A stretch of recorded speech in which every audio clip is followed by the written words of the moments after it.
ರೇವಣಸಿದ್ದೇಶ್ವರರ ಬಗ್ಗೆ ಹೇಳೋದು ಬಹಳ ಅನೇಕ ವಿಷಯಗಳನ್ನು ಈಗಾಗಲೇ ಮಾತಾಡತಕ್ಕಂತ ಎಲ್ಲರೂ ಹೇಳ್ತಾರೆ.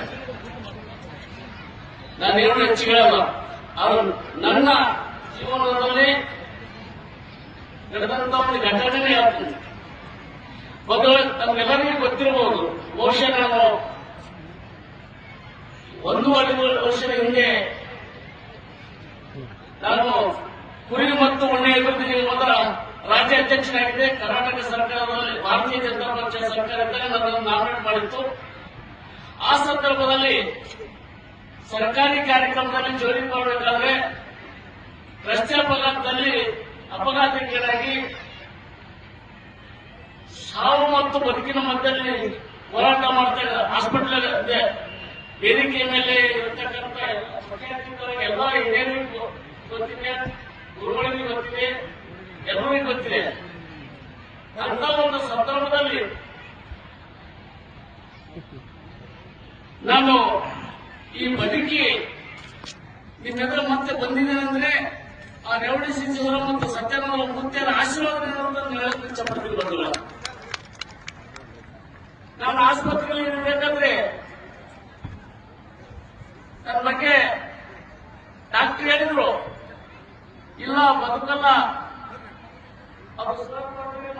ಎಲ್ಲರಿಗೂ ಗೊತ್ತಿದೆ. ಅವರೆಲ್ಲ ಎಲ್ಲ ಗಣ್ಯರು ಬಹಳಷ್ಟು ಮಂದಿ ಆಸ್ಪತ್ರೆಯಲ್ಲಿದ್ರು. ನನಗೇನು ಗೊತ್ತಿಲ್ಲ, ನಾನು ಕೋಮದಲ್ಲಿದ್ದೆ.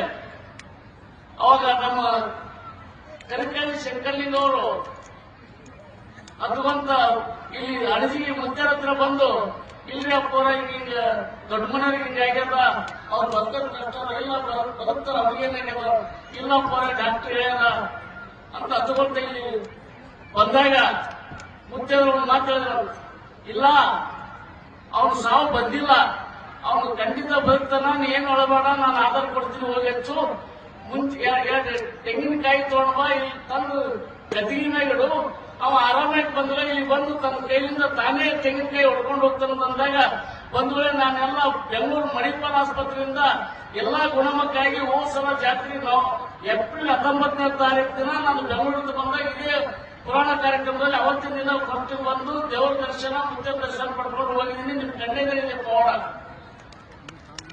ನಾನೇನಾದ್ರೂ ಇವತ್ತು ನಿಮ್ಮೆಲ್ಲರ ಕ್ಷೇತ್ರದಲ್ಲಿ ಜನರ ಸೇವೆ ಮಾಡಬೇಕು, ನನಗೇನು ಯಾವುದೋ ಅಧಿಕಾರ ಇಲ್ಲ, ಆದರೂ ಒಂದು ಸಾಮಾಜಿಕ ಸೇವೆ ಯಾವುದೋ ಭಾರತೀಯ ಜನತಾ ಪಕ್ಷ ತಿಳ್ಕೊಂಡು ಸಾಮಾಜಿಕ ಸೇವೆ ಮಾಡ್ತೀರಂದ್ರ ಆ ಒಂದು ಏನು ಉಳಿದಿರ್ತಕ್ಕಂಥ ಅವಧಿ ನಾನು ಬದುಕಿದ್ರೆ ಮುಖ್ಯವನ್ನು ಬೋನಸ್ ಕೊಡ್ತೀರ ಅಂತ ಹೇಳಿದ್ರೆ ನಾನು ಅದಕ್ಕೆ ಹೆಚ್ಚಿಗೆ ಹೇಳಲ್ಲ. ಸಾಕಷ್ಟು ಮಂದಿ ಮಾತಾಡಿದ್ರೆ ಮತ್ತೆ ಮಾತಾಡೋದಿಲ್ಲ, ಮುಂದಿನ ಕಾರ್ಯಕ್ರಮ ಏನಂತ ಜನರಿಗೆ ಅಳವಡಿಕೆ ಮಾಡುತ್ತಾರ. ಮತ್ತೆ ನಾನು ಈ ದೇವಸ್ಥಾನದ ಕಾರ್ಯಕ್ರಮ ಮಾಡೋದು, ಆ ಒಂದು ದೇವಸ್ಥಾನ ಆ ಕಟ್ಟಡದ ದಿವಸದಾಗೆ ನಾನು 2,50,000 ನಾನು ವೈಯಕ್ತಿಕ ಕಾಣಿಕೆ ಕೊಡ್ತೇನೆ ಅಂತೇಳಿ ನಾನು ಇಲ್ಲೇ ಘೋಷಣೆ ಮಾಡ್ತೀನಿ. ಬಂದು ಇದು ಮಾತಾಡಿ ಮುಂಚೆನೆ ಜೈ ಕರ್ನಾಟಕ. ಧನ್ಯವಾದಗಳು. ಈಗ